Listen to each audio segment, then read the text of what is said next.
Saving in a way is a process. Saving अपने आप में स्टैंड लोन सेविंग का भी कोई वर्ड एग्जिस्ट नहीं करता। लाइक द थंब रूल जब मैंने सीखा वो देखा कि भाई मेरे को any Penney earned should be invested, irrespective कि मैं खर्चा कैसे चलाऊंगा, पैसा इन्वेस्ट करना ही करना है। अब लोग उस टाइप का तो बहुत लुक्रेटिव ऑप्शन दिखी कि भाई आप गए बैंक में और उन्होंने आपको गाड़ी के लिए लोन दे दिया, बाइक के लिए लोन दे दिया, कंप्यूटर के लिए लोन दे दिया और अच्छा ही बहुत मेरा घर पे गाड़ी आ गई। बट लेटर ऑन जब हर महीने उसकी मेरे को EMI पे ऑफ करनी है, that started giving me shock everyone कि यार 13,000 में मैं 3,000 या 4,000 रुपये तो मैंने EMI में पे कर दिया। परेशान भाई और मुश्किल हो सर, मैं और डिफिकल्ट हो।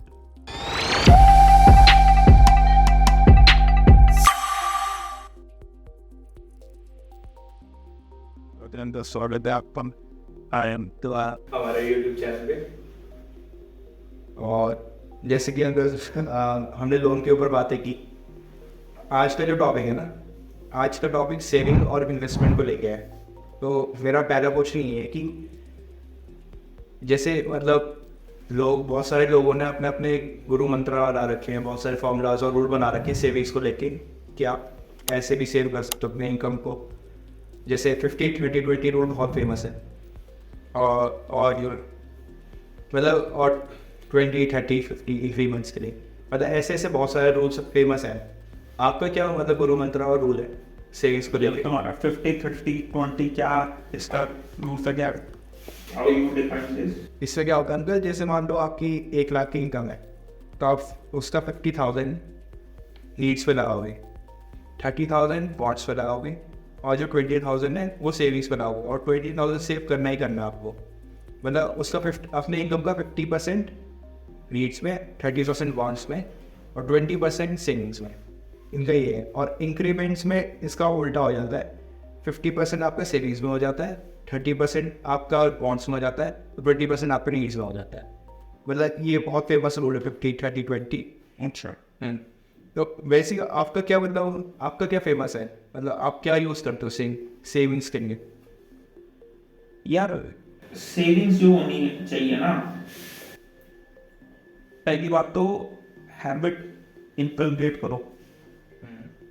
सेविंग जो है वो ऐसा नहीं होना चाहिए कि वही मुझे सेव करना है। आपका ना सबकॉन्शियस माइंड में फील होनी चाहिए हो कि आपको उसके लिए एक्शन करने की आवश्यकता नहीं होनी चाहिए। It just happen. अब जैसे एग्जाम्पल लेता मैं अपना एग्जाम्पल लेता हूँ। जब हमने कैरियर स्टार्ट किया था 2002, तो हमें जो तनख्वाह मिलती थी उस तनख्वाह में तो हम कुछ सेव कर नहीं पाते थे। मतलब आपके उसके नहीं, उस टाइम हमारी तनख्वाह की 13,000 हो गई। अब वही उस 13,000 के अंदर मुझे ऑफिस ही जाना है, तो फ्रो बनना है, घर से ऑफिस से घर, साथ के साथ परिवार नहीं चलाना है। I was the soul another time. तो उस टाइम सेम नाम की कुछ हमारे मार्केट थी। उस टाइम तो what is important is to run the livelihood. तो उस टाइम पे लाइवलीहुड अर्न करना और उसको फिर जिंदगी को जीना फॉर वॉन्ट्स, तो उस टाइम पे पिक्चर बनी थी नीड्स फुलफिल करना, सर्वाइव करना, सर्वाइव करना। इवन दो तैयार उस टाइम पे 22 साल पहले कम नहीं होते थे, वेरी काइंड नंबर। बट जिस हिसाब से 4 लोग का परिवार चलाना है तो 13,000 इज नथिंग। तो उस टाइम तक हमारे दिमाग में सेविंग नाम की कोई चीज़ नहीं थी। सेविंग करते हुए कुछ हमें करना है। बट ओवर द पीरियड ये रियलाइजेशन होनी स्टार्ट हो गई थी। जब रियलाइजेशन कैसे स्टार्ट हुई, जब वॉन्ट्स फुलफिल करने के टाइम आया कि भाई गाड़ी लेनी, बाइक होनी चाहिए, तुम्हें पैसे तो है नहीं, तो ये वर्क में लोग लेते थे। ओके, अब लोग उस टाइम पर तो बहुत लुक्रेटिव ऑप्शन दिखी कि भाई आप गए बैंक में और उन्होंने आपको गाड़ी के लिए लोन दे दिया, बाइक के लिए लोन दे दिया, कंप्यूटर के लिए लोन दे दिया और अच्छा ही ऑफ लगा हो, घर पे कार लगा गई। बट लेटर ऑन जब हर महीने उसकी मेरे को EMI पे ऑफ करनी है, that started giving me shocker every month कि यार 13,000 रुपये में 3,000 या 4,000 रुपये तो मैंने EMI में पे कर दी है। पर सर्वाइव और मुश्किल हो। सर्वाइव और डिफिकल्ट हो गया। और ये जर्नी बड़ी थी 1.5-2 साल तक कि भाई हम जो चीज़ें घर में नहीं थी, जैसे कंप्यूटर नहीं था तो कंप्यूटर आना चाहिए, तो उसमें जाते लोग या बाइक में थी, बाइक हीरो होंडा पैशन लेंगे हम, तो वही स्प्लेंडर है पैशन लेंगे, तो पैशन के लिए हम चले गए शुरू पे। हमने कहा नहीं बजे की हमारे बजे के फ्री हर बनवानी, फिर गाड़ी भी ले ली। उस वक्त फुलफिलमेंट करने के टाइम पे ये दिमाग में आया कि जो ये डिसीजन हमने लिया, better that decision is a wise decision और नॉट, बट वो डिसीजन लिया गया क्योंकि वो हमने जिंदगी में देखा नहीं था। हमें लगा कि यही है जिंदगी जीने का तरीका। जैसे कि मैंने एक अपने पॉडकास्ट में बोला था कि मैंने 3 लाख रुपए की सेल्टो गाड़ी ली थी और हमारे दोस्त ने 5 लाख रुपए का प्लॉट लिया था ग्रेट नोएडा। उसकी भी 5,000 रुपये की EMI होनी थी, हमारी 5,000 की EMI बनी थी। 10 साल बाद वो 5 लाख का प्लॉट उसने 80 लाख में बेचा था, और 10 साल बाद मैंने अपनी सेंटरो 70,000 रुपये बेची। बट ओवर द पीरियड ये रियलाइजेशन हो गया कि भाई यदि सेविंग्स की हम बातें करते हैं, यदि हम इन्वेस्टमेंट की बातें करते हैं, तो हमें डेप्रिशिएटिंग एसेट में नहीं इन्वेस्ट करना, हमें एप्रिशिएटिंग एसेट में इन्वेस्ट करना। तो फॉरमोस्ट सेविंग के अंदर हमें ये समझ लगनी चाहिए कि हम पैसा भी सेव कर रहे हैं तो क्यों कर रहे हैं, किसके लिए कर रहे हैं, किस पर्पस के लिए कर रहे हैं, वो पर्पस डिफाइन होना चाहिए। अभी आप कह रहे हो कि मैं बाइक खरीदने के लिए सेविंग कर रहा हूँ या मैं गाड़ी खरीदने के लिए सेविंग कर रहा हूँ, मत करना। इवेंचुअली आप सेविंग नहीं कर रहे हो, आप अपने नॉन फुलफिलमेंट के लिए एक जरिया बना दो, एक टनल, एक पाइप क्रिएट कर रहे You want something more. Ward fulfil हो जाए, तो उसके लिए मैं पैसा बचा रहा हूँ। अभी सेविंग करनी है तो सेविंग के लिए जो नेक्स्ट स्टेप है विच इज इन्वेस्टमेंट। तो हमें हमेशा अपने दिमाग में रखना चाहिए हमें इन्वेस्टमेंट करनी है। तो जब हम इन्वेस्टमेंट की बात करते हैं तब हम सेविंग की बात करते हैं। Yes. तो हमें बाकी इन्वेस्टमेंट की करनी चाहिए, तो सेविंग वर्ड नहीं हुआ, उसका इन्वेस्टमेंट नहीं दूसरा क्योंकि saving in a way is a process. Saving अपने आप में स्टैंड लोन सेविंग करने कोई वर्ड एग्जिस्ट नहीं करता है। ये आपने आज जैसे गुल्लक है, गुल्लक का एग्जाम्पल लेते हैं। हाँ। घर में हर किसी के घर में गुल्लक होती है, और गुल्लक में हम 1 रुपये, 5 रुपये, 10 रुपये, 50, 100 डालते रहते हैं। Yes. वो पैसा एक एक्यूमुलेट होता है, वो एक्यूमुलेट करके जो गुल्लक तोड़ते हैं वो हैंडसम अमाउंट मिलता है, वो हैंडसम अमाउंट हम कुछ भी चीज़ घर की खरीद के लेके आ जाते हैं। Yes. वो सेविंग है। उससे आपने पैसा तो बचाया लेकिन पैसे के ऊपर पैसा नहीं कमाया। तो इवेंचुअली यदि मैं आज एवरीडे 5 रुपये गुल्लक में डालता हूँ तो 1 साल बाद वो मेरे कितने 1,500, 1,600-1,700 रुपये बनते हैं। तो उस टाइम के 1 साल बाद के जो 1,600-1,700 रुपये हैं, क्या उसकी वैल्यू आज वो 1,600-1,700 रुपये नहीं है? यदि वही 5 रुपये मैंने इन्वेस्ट किए होते, रोज 5 रुपये इन्वेस्ट कर रहा होता, सेव करके इन्वेस्ट करता जा रहा था, तो वो 1,600-1,700 रुपये जो थे 1 साल बाद 1,600-1,700 रुपये नहीं होंगे, वो मेरी 1,800-2,000 रुपये की बेस होंगी। आपने कहाँ इन्वेस्ट किया? Yes. तो कंपाउंड हो जाते हैं। कंपाउंड में आते हैं, और उसके बाद जो आपको 1,700 के ऊपर जो टिकर मिलता है 200-300 रुपये का, वो इवेंचुअली आपने कमाया। प्रॉफिट। तो हमको अपने दिमाग में ये रख के चलना है कि हमें इन्वेस्ट करना है पैसे को। इन्वेस्ट करने के लिए हमें क्या करना है? सेविंग्स करनी है। अब बात करते हैं हमारे 50-30-20 का जो रूल आज पर चल रहा है।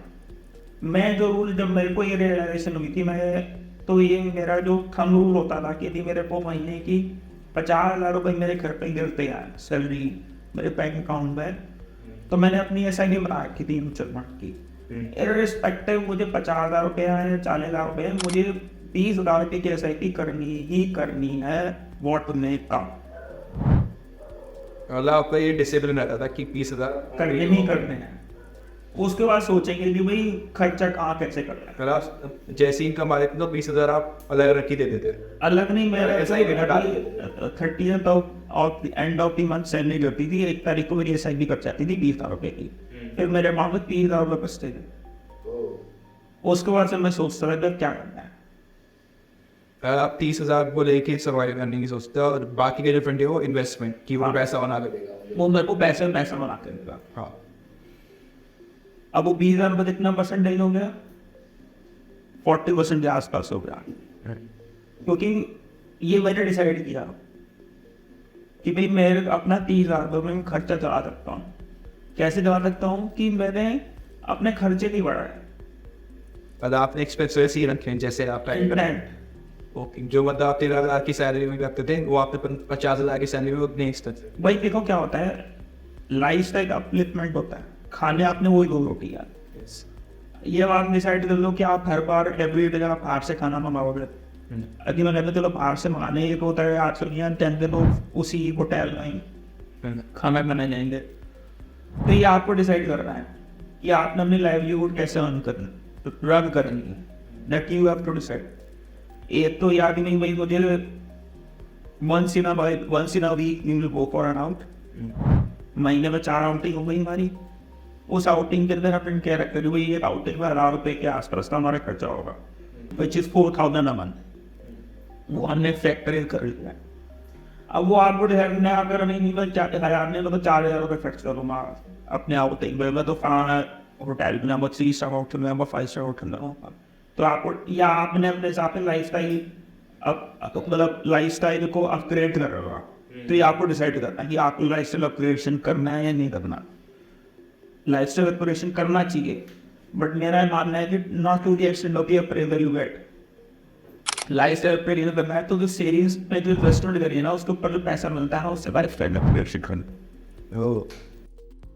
जो पैसे ने पैसा बनाया, उन पैसे से पैसा बनता है, उस पैसे से आप लाइफ स्टाइल अपग्रेड करवाते। हाँ, तो ऐसे सेट कि 20,000 रुपये तो थम रूल था कि भाई करना ही रखना है। और एवरी ईयर जब अप्रेजल होते थे, जो भी अप्रेजल अमाउंट होता था without even a single thought, वो जितना भी अप्रेजल हो सारा पैसा मैंने वैसा किया। तो जैसे मतलब आपने एक्सपेंडिचर्स कम रखे रहे, मतलब जो लेबर फिक्स थे, तो इस वजह से आपकी सेविंग से बढ़ जाती है, तो आप उनको भी पैसे लगा देते उसी में। हाँ, या फिर मतलब अलग से वो प्रेफर किए, अगर मान लो कोई मतलब अगर दुर्घटना हो जाती है कोई बड़ी, तो उस दिन देखो उसके लिए क्या होता है, इंश्योरिटीज पे क्या आता है, मेडिकल इंश्योरेंस, हेल्थ इंश्योरेंस होना चाहिए हमारे पास, एक टर्म इंश्योरेंस होना चाहिए। जैसे हमने गाड़ी नहीं, हमारी सैलरी एग्जाम्पल कोई 50,000 है तो 6 लाख रुपये सैलरी सैलरी है, तो 6 लाख से 10 गुना मान लेते हैं कोई 16 लाख तक का टर्म इंश्योरेंस एक अपने पास होना चाहिए। मैंने टर्म इंश्योरेंस ले रखा है, मेडिकली इंश्योर्ड थे कि भाई किसी को जब इंश्योरिटी आती है हम उसको टेक केयर कर लेंगे। बट तक हमको जब मैंने सीखा वो देखा कि भाई मेरे को any Penney earned should be invested, irrespective कि मैं खर्चा ही चलाऊंगा, ऐसा इन्वेस्ट करना ही करना है। हमने अपनी जो नेक्स्ट गाड़ी अपग्रेड करी थी, मैंने वैसे अपग्रेड करी कि जो मैंने सेविंग्स करके इन्वेस्ट किया, इन्वेस्ट करने के ऊपर जो मेरे को रिटर्न अर्न पे लो, उस पैसे में मैंने अपग्रेड करा अपने कार को। आप लाइफ स्टाइल जी रहे हो और पैसा कमाएंगे। तो यंग पीपल लाइक यू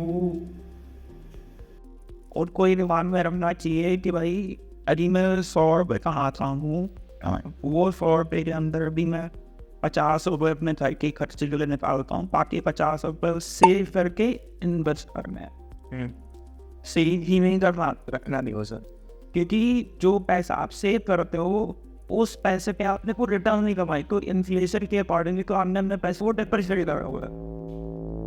तो that mindset is also wrong कि सेव करना है, माइंडसेट शुड बी इन्वेस्ट करना है।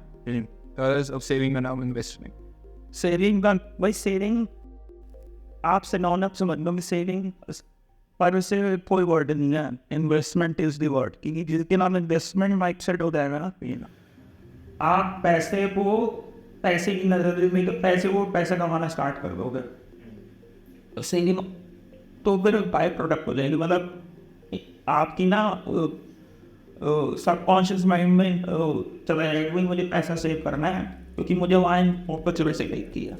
अब एग्जाम्पल लेते हैं कि भाई हमने कहा आजकल आज की डेट में बात करें इक्विटी मार्केट अच्छा चल रही है, फ्रॉम द लास्ट 1.5 ईयर अच्छा परफॉर्म कर रही है।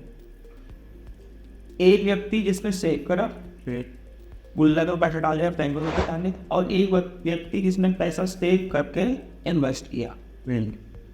इक्विटी है 1 साल पहले फेयर यदि अब मैं स्टॉक की बात करता हूँ, इंडेक्स की बात करता हूँ, 20 से 25% रिटर्न दी गई 1 साल में। उसके से इन्वेस्ट मिलता वो 20 से 25 ना उसी बंदे को इन्वेस्ट किया। जिसने इन्वेस्ट किया। तो इन्वेस्टमेंट माइंडसेट रखो। इन्वेस्टमेंट माइंडसेट रहता है तो अपॉर्चुनिटीज दिखती हैं आपको। रियल एस्टेट में अपॉर्चुनिटी दिखती है। गोल्ड दूसरा बात है, 64,000 रुपये गोल्ड, किसी ने गोल्ड में इन्वेस्ट किया होता उसने अच्छा पैसा कमाया होता। बॉन्ड्स है, मतलब इन्वेस्टमेंट ऑप्शंस बहुत सारी, बट हमको ये दिमाग पहले तो मेंटली हमको ये फ्रेम करना है कि हमें इन्वेस्टमेंट करनी है।